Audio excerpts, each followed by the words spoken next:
Da, da, da, da, da, da, da. Well, as you see, it is nearly Christmas here in the Wiggy household, and we are getting ready to do some deer hunting, and maybe we'll get an early Christmas gift of a deer. And we'll be out there with a 30-06 at the family farm, and maybe, just maybe, we get a little Christmas magic going on here. Alright, stay tuned!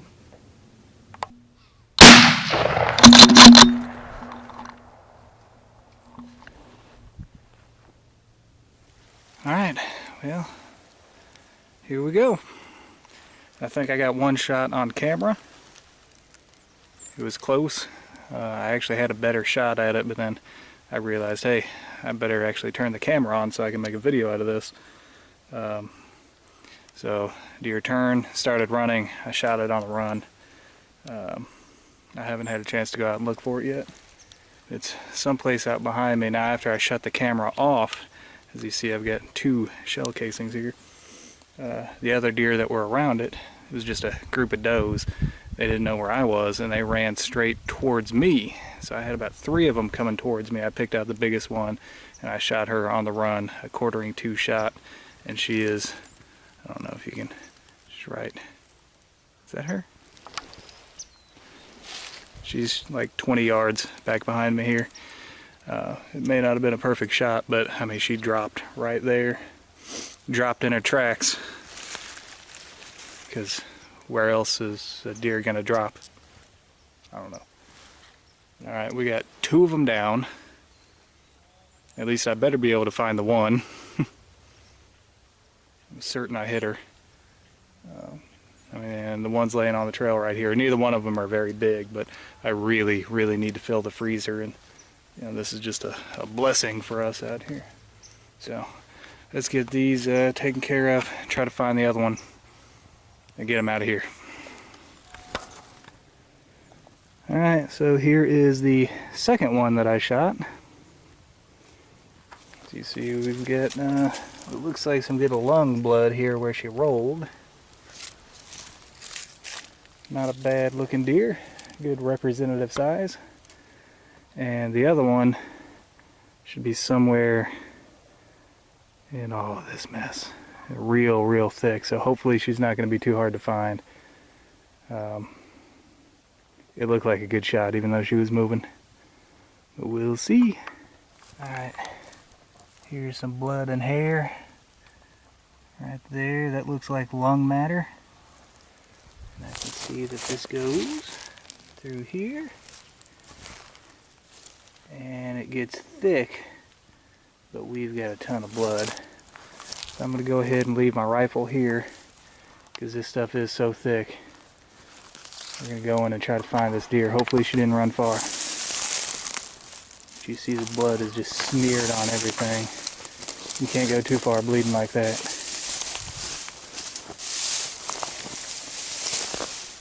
Okay, we got a bunch right there.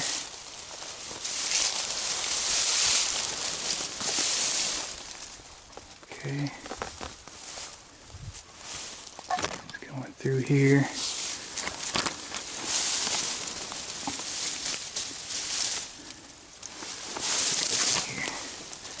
Okay, I see some more up here.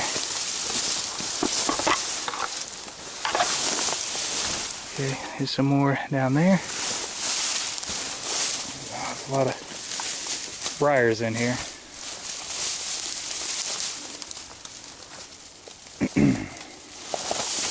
Another drop. Oh, there's a big smear of it. You can see this stuff is so thick you can just about step on the deer. Yeah, here's some more blood.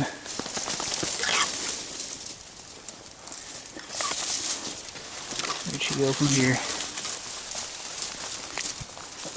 Straight that way. See. More on these limbs. Look at that. We have some black willow trees growing in here.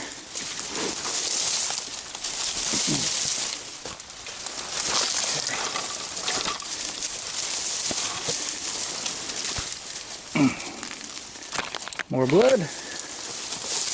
She's got to be dead. Look, she pushed all this. This is almost shoulder high here. She pushed all this stuff down. She went straight through all this mess.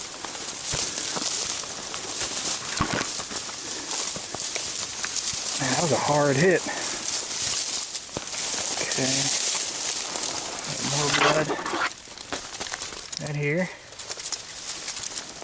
Now somebody asked on the last video what loads I'm using. They are Federal soft point, just their cheapest soft point ammo. In 180 grain. I know most people for deer prefer the 150 grain, and I do too. But 180 grain is all I had, so that's what I'm using. Ammo is super hard to come by right now, so I'm lucky to have what I've got.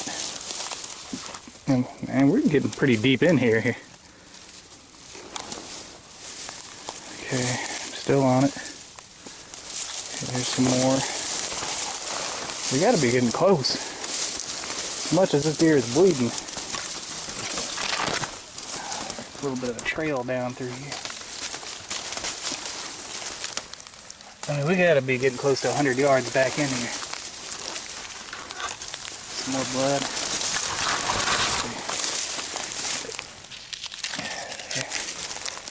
Look at that. If I can get it. Yeah. Yeah, it's a good color of blood right there. Okay, we got some more smeared on all this. Okay. Oh, I see her. I see her. There. She ain't real big. She looked a whole lot bigger than that, didn't she? Alright.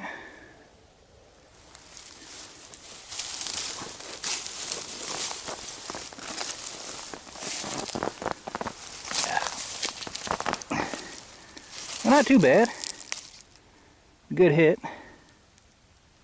Alright.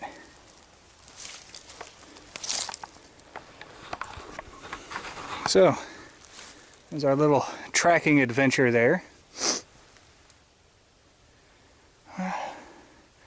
Let's get her out and get on out of here. Alright, we got them both out to the trail now. Want to see something crazy? That's a button head. Oh man. Oh well, it happens. All food for the freezer.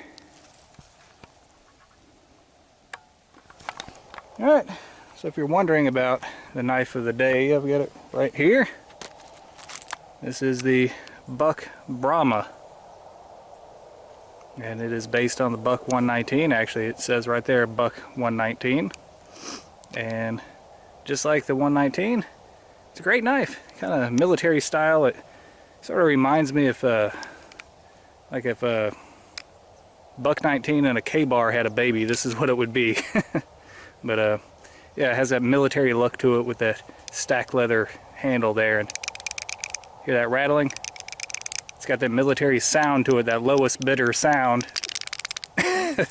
But if you've been in the military, you know the firearms and things that you're issued, if they got that rattle to it, that means the tolerances aren't too tight and it'll probably be a good one. So, but anyhow, yeah, if you put some oil on that handle, that'll expand that leather, it'll tighten right back up. But yeah, it's been a great knife over the years, so it's gonna make short work of these guys right here, and we'll get on out of here. There, the deed is done. And we got them bleeding out here. The next thing we got to do is get them out of here. So I'm going to go up and get the four-wheeler. Since we're on this nice trail here, it's going to be fairly easy to get the four-wheeler back in here. And then I'm going to take it to the processor because I want to have some breakfast sausage made out of this stuff. And well, I mean, I can grind deer with the best of them, but I have not yet mastered the art of sausage making. Well, we take the deer up to the Mennonites. They do a really great job of processing. Their prices are fair, so I don't mind taking it up there.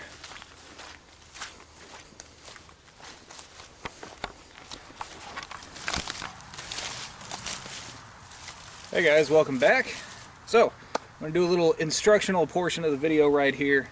Most of our success this year has been due to still hunting.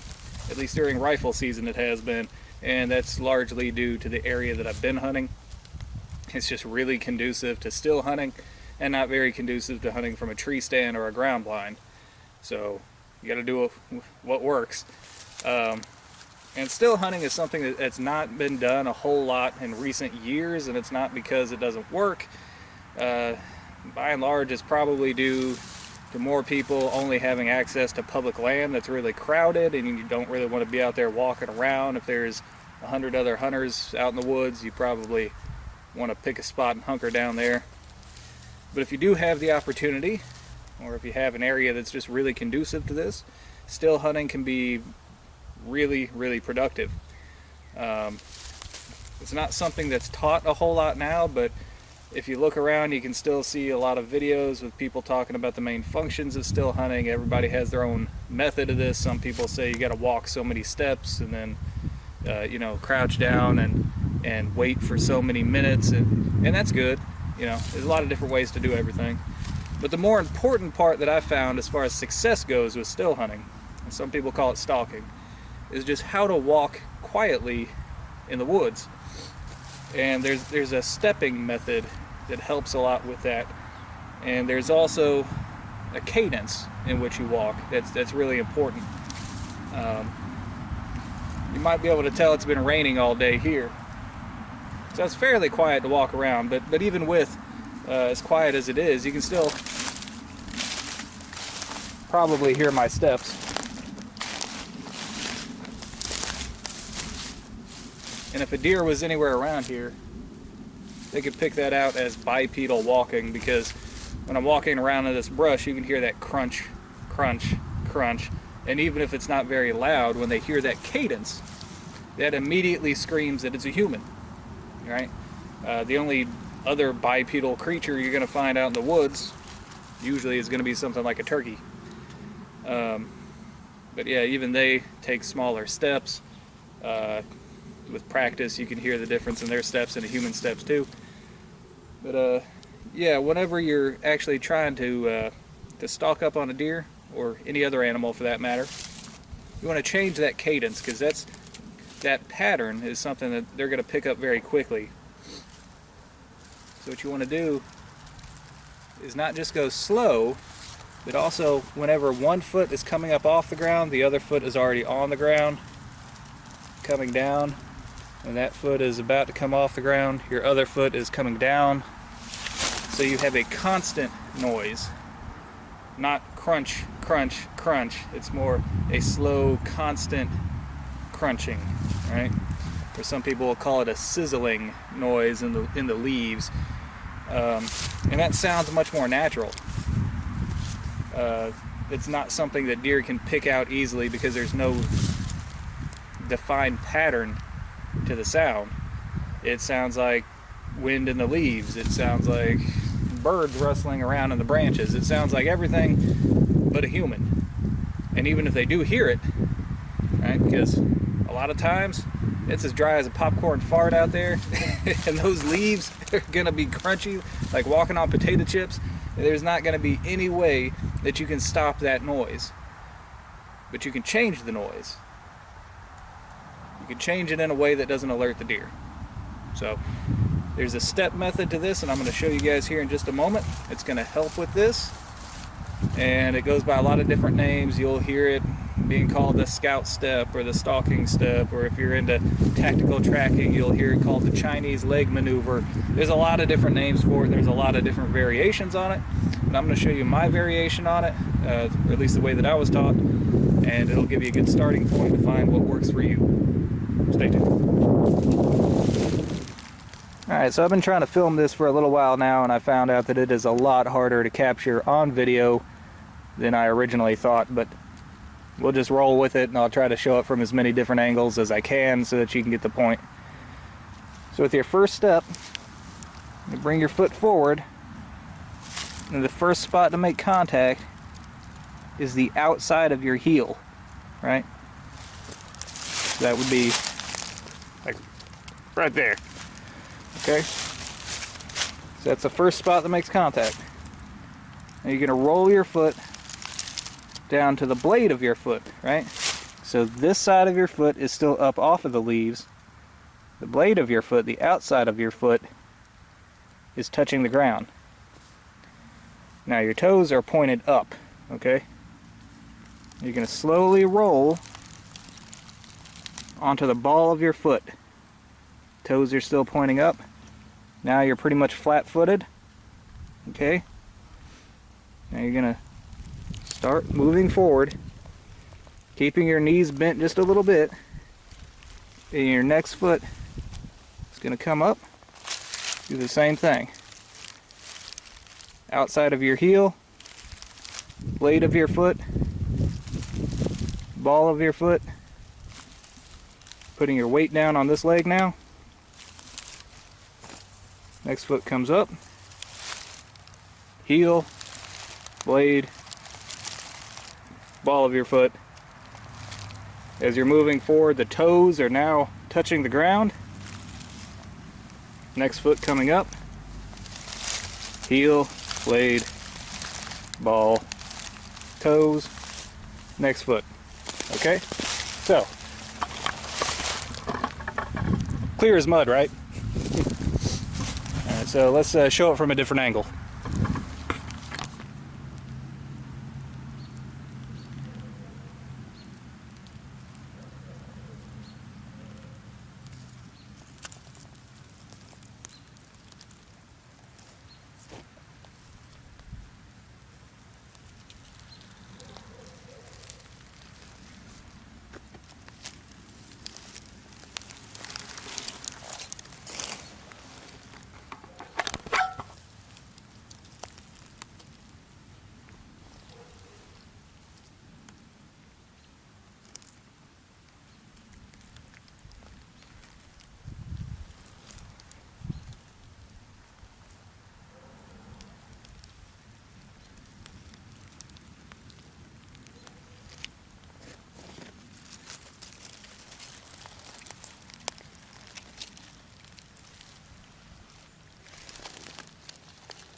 Alright, so you can see it's a pretty basic method of stepping.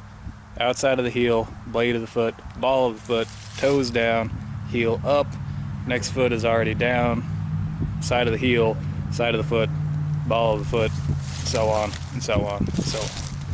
Now, this has some advantages and it has some disadvantages. One of the advantages is it can be done just about anywhere. If you're in tall grass like this, let's go to some tall grass here. There's a lot of water, swampy area, but it has this, duck grass growing in here. As your foot is moving to the side, you can sweep some of that grass down and provide a platform for your foot to step on so that you don't get as wet, or maybe you don't get wet at all. Such as, okay, so we're gonna move through here, foot's coming up, sweep sideways, comes down. I'm actually stepping on the stalks of this grass, right? So that's why the foot sweeps off to the side. You're sweeping everything out of your way. Disadvantages, it's a little awkward, especially at first, and it doesn't provide you with a great shooting stance. So if you have a quick shot opportunity, you may want to change positions real quick for a nice, stable offhand shot. But anyhow, it is a lot quieter than, as you just heard me walking through here right now. It may still sound loud to you because your ears are only what, 5-6 feet away from the ground, from your feet. If you were 20 yards away, you probably wouldn't hear it at all. If a deer is 100 yards away, they probably won't hear it. So, anyways guys, that's all the time that I have for today. Hope you enjoyed it. And until next time, thumbs up.